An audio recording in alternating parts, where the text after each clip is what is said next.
Now I want to talk about new car technology. Now, the massive developments in the area of vehicle safety construction have meant that both extrication techniques and equipment have had to change in order to keep up with the advances from the motor vehicle industry. You must remember that every extrication case is different, and therefore there's many different options available. There's not just one option, there's maybe a few ways of achieving the same goal. And some of the construction advances found in vehicles these days affects us more than others.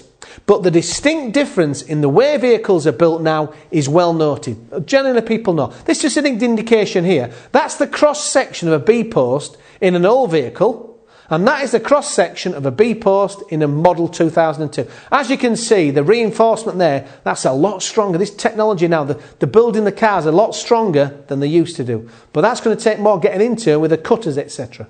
It must also be mentioned that the techniques I cover in this presentation has been performed with new technology in mind. So we have tried to base it on new technology. Now, not all tools have the same capability, so it's important that you choose the technique that is best suited to the capability of your rescue tool. And bear in mind that vehicle extrication holds certain risks. It must always be remembered that in all actions taken, the balance between safety and efficiency has to be found. Now, with experience, the process of risk identification and mitigation does become easier. If you look here, this is boron reinforcement located in the dashboard area. Now, this can have issues when you try and carry out a dashboard lift. It will be much more difficult in the newer car models than in the older ones. That's boron. This here shows you the side impact reinforcement bars that are fitted in modern vehicles. Now, this again can lead to difficulties in removing the doors when the vehicle is involved in any frontal collisions.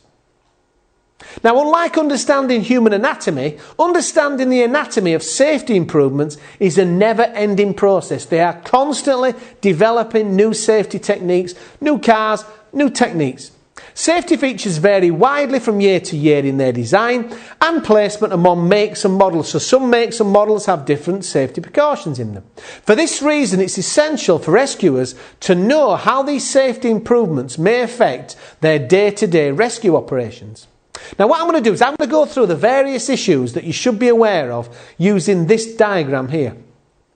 Now, as you can see here, point 1, this is a reinforced wheel and engine deflection system that, in the case of impact, deflects the wheels and motor under the car away from the passenger cell. So that's what it does, it deflects it away from the motor, under the car, away from the passenger cell. Cutting in this area for a dashboard roll may be very difficult because it's very, very strong. Now, as you can see here at point 2, these are crumple zones that absorb the energy of the impact. And these make it possible for occupants of the vehicle to survive collisions they would not have survived a few years ago. So that's point 2. Now, this video is going to show you how the crumple zones work to make it safer for the occupants. This video is going to show you crumple zones in action.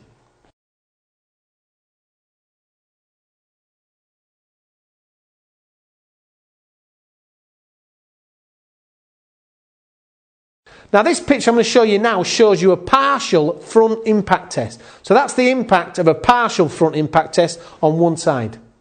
Now, the use of crumple zones has dramatically increased the ability of vehicle occupants to survive massive impacts. Ironically, these crumple zones that increase survivability can complicate rescue efforts. So they're great for the crash, but they're bad for the rescuer due to the strength of the deformed metal structures.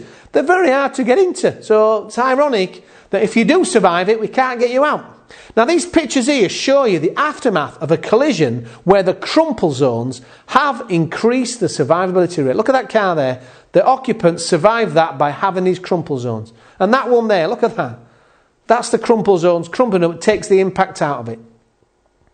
Next, let's look at point 3 here. This point 3 here is the reinforced dashboard which was developed to protect the driver and passenger in case of a frontal or side impact.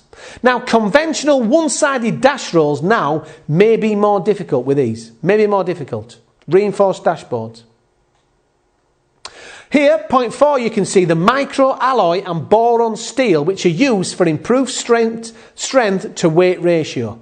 Again, problem now, door removal will be more difficult if the side impact bars are driven into the frame by impact. So again, you can't get them. And this picture shows you them in operation. The next thing I'm going to look at is airbags. In particular, the dangers and locations of these. So airbags pose their own problems. As you can see here, they're at the various points. They are point 5. These are the various airbag locations that might be located throughout the vehicle. Now, airbags present several challenges and can be located in the steering wheel, dashboard, and now, as you can see here, just about anywhere. Now, undeployed airbags cause a real problem because they may bind up an out-of-date cutter, so the older cutters damage them. Now, you've got to know which designs are electronically or mechanically activated. This is critical. So you've got to know which ones are electronically or mechanically activated. Now, the hazards include difficulties in identifying locations of your airbags, where your sensors are, and where the control module is. You've got to identify accidental deployment during rescue and accidental exposure of wiring or chemicals. So these are causing real problems. Where they are, where's the piping linking to it, and where's the sensor?